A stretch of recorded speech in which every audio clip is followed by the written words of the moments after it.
kalau nanya langsung sama kasat aja lah, yang penting kata sama kabak-kabak.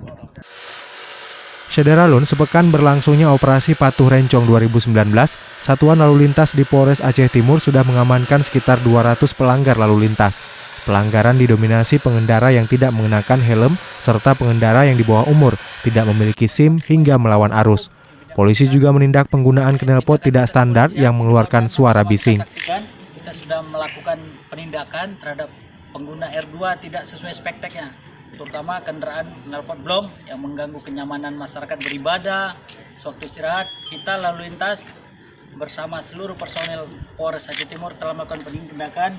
Kurang lebih ada 100 knalpot yang sudah berhasil kita sita. Petugas bahkan memusnahkan knalpot tidak standar itu dengan cara dipotong menggunakan mesin gerinda. Khusus pelanggaran ini diakui kepolisian selama ini sudah sangat dikeluhkan masyarakat yang merasa terganggu saat beristirahat maupun beribadah. Dari ID Raya, Seni Henry, Serambi On TV.